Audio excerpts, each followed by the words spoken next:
आज 223 है, तो लगभग 30% प्रदूषण में कमी आई है। एक और आंकड़ा मैं देना चाहता हूं कि 2016 में प्रदूषण के हिसाब से अच्छी हवा 109 दिन होती थी। 365 में से 109 दिन अच्छी हवा होती थी। ये संख्या बढ़ के 163 हो गई है।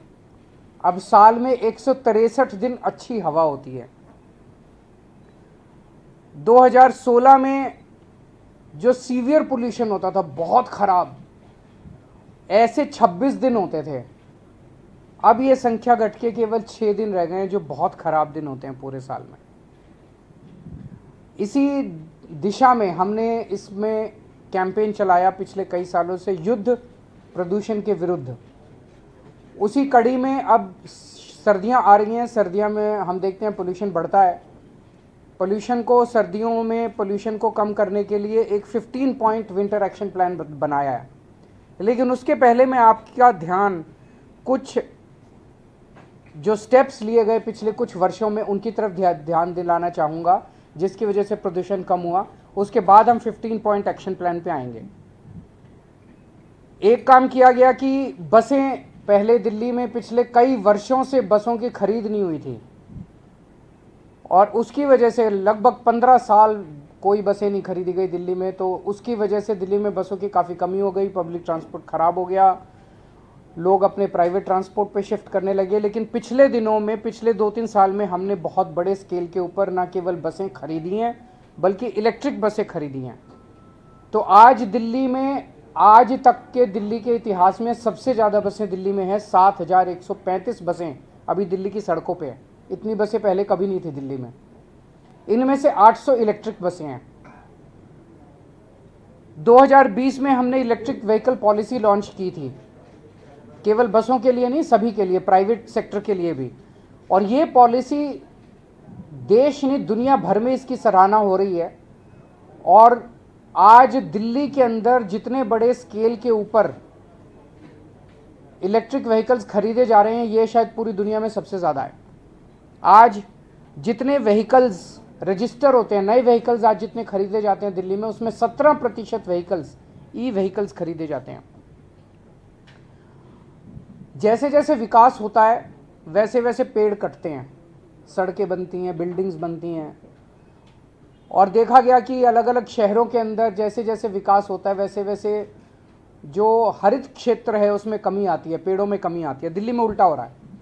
दिल्ली में 2013 में 20% पेड़ थे, जो कि अब बढ़ के 23% हो गए हैं। कम होने की बजाय 3% बढ़ गए हैं। ये बड़े शहरों में अगर लिया जाए तो ये सबसे ज़्यादा दिल्ली के अंदर आज ग्रीन कवर है। एक हमने ट्री ट्रांसप्लांटेशन पॉलिसी बनाई थी। कई बार हमें अलग अलग प्रोजेक्ट्स, बड़े प्रोजेक्ट्स के लिए पेड़ काटने की अनुमति देनी पड़ती है।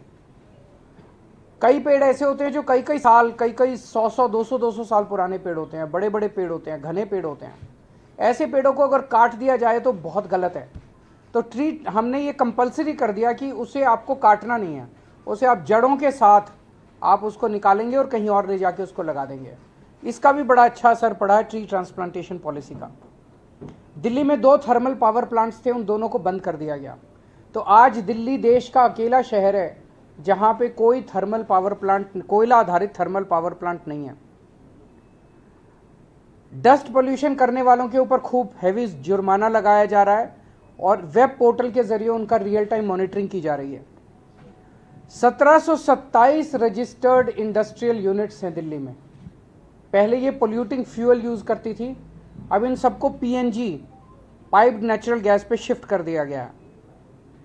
पहले दिल्ली में लंबे लंबे पावर कट लगा करते थे हमारी सरकार बनने के पहले, 7-7, 8-8 घंटे के। लोगों को जनरेटर चलाने पड़ते थे, उस जनरेटर से धुआं उठता था। अब दिल्ली में 24 घंटे बिजली आती है, जिसकी वजह से कोई धुआं नहीं उठता, कोई जनरेटर का इस्तेमाल की जरूरत नहीं पड़ती। और केंद्र सरकार ने दिल्ली के दोनों तरफ पेरिफेरल एक्सप्रेसवे बनाए हैं। तो जो व्हीकल्स दिल्ली के लिए डेस्टाइंड नहीं है, दिल्ली में उनका काम नहीं है, और पहले दिल्ली से केवल क्रॉस करके यूपी जाया करते थे या यूपी से, वो व्हीकल्स अब पेरिफेरल एक्सप्रेसवे इस्तेमाल करके निकल जाते हैं, वो दिल्ली के अंदर एंटर नहीं करते, जिससे पोल्यूशन में कमी आई है। अब हम आते हैं इस साल के विंटर एक्शन प्लान पे। 15 पॉइंट विंटर एक्शन प्लान है। पहला पॉइंट है कि हमने 13 हॉटस्पॉट्स आइडेंटिफाई किए हैं जहां पोल्यूशन ज़्यादा होता है। हर हॉटस्पॉट के लिए एक स्पेशल एक्शन प्लान बनाया गया है और उसके लिए एक वॉर रूम बनाया गया है। 13 स्पेशल टीम्स बनाई गई हैं और वहाँ पे पोल्यूशन को डाउन रखने के लिए स्पेशल फोकस किया जाएगा। दिल्ली में पराली जलाने को कम करने के लिए पूसा द्वारा बनाया गया बायोडिकम्पोज़र पिछले 3 सालों से हम इस्तेमाल कर रहे हैं। उसके नतीजे काफ़ी अच्छे आए हैं। पिछले साल हमने 4400 एकड़ में बायोडिकम्पोज़र का इस्तेमाल किया था। इस साल 5000 एकड़ में बायोडिकम्पोज़र का इस्तेमाल किया जाएगा। डस्ट पोल्यूशन को कम करने के लिए कई सारे स्टेप्स उठाए हैं। एक तो ये जो कंस्ट्रक्शन साइट्स हैं, उन कंस्ट्रक्शन साइट्स पे निगरानी रखने के लिए स्पेशल टीम्स बनाई गई हैं। 591 टीम है। 500 स्क्वायर मीटर से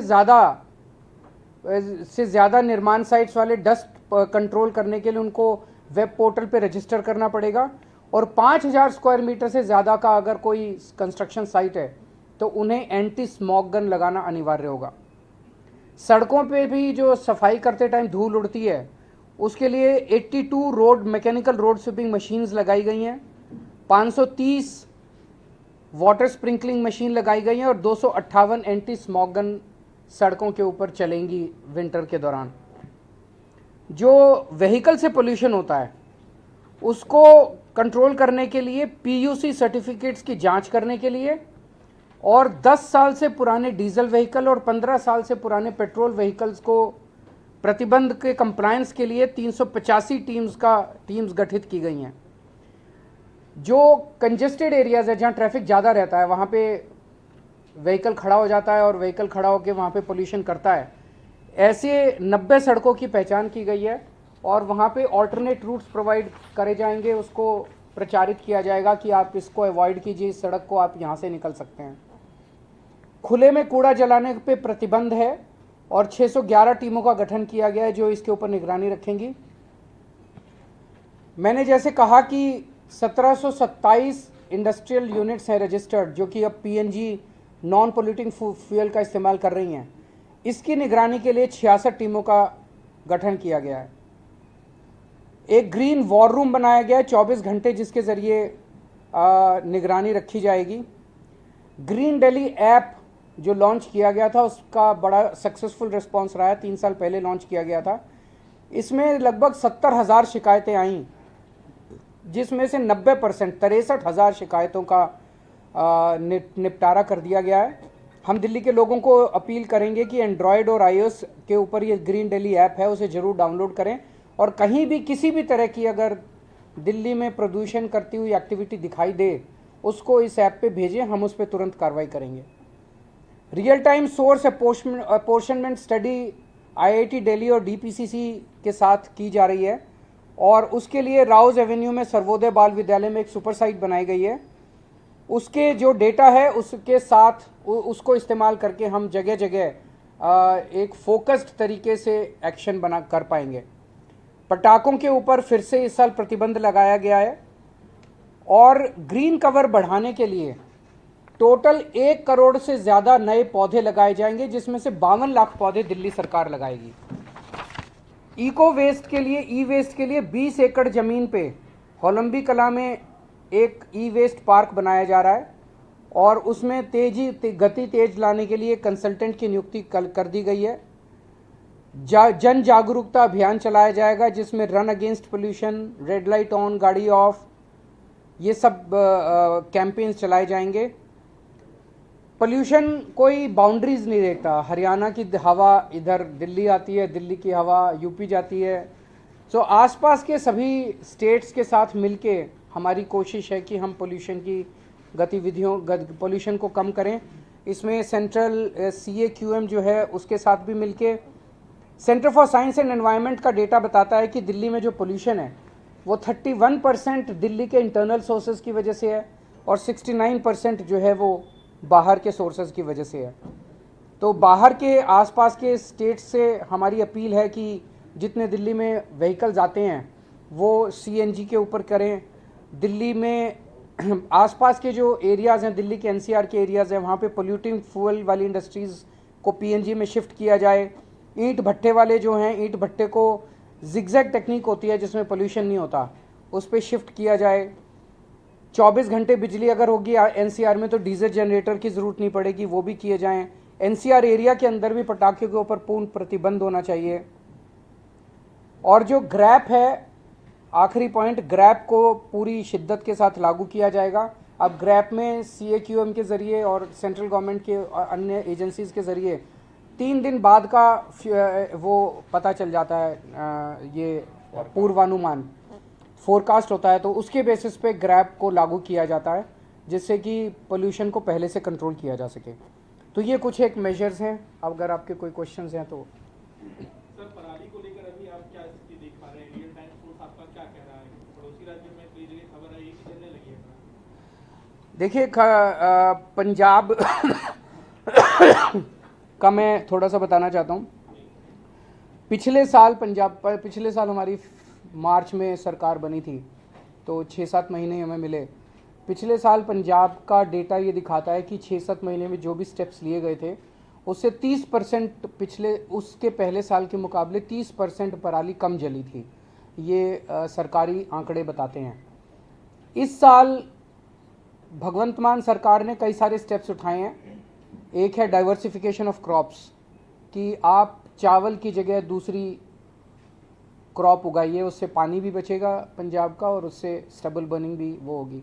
उसका काफ़ी अच्छा रिस्पांस है।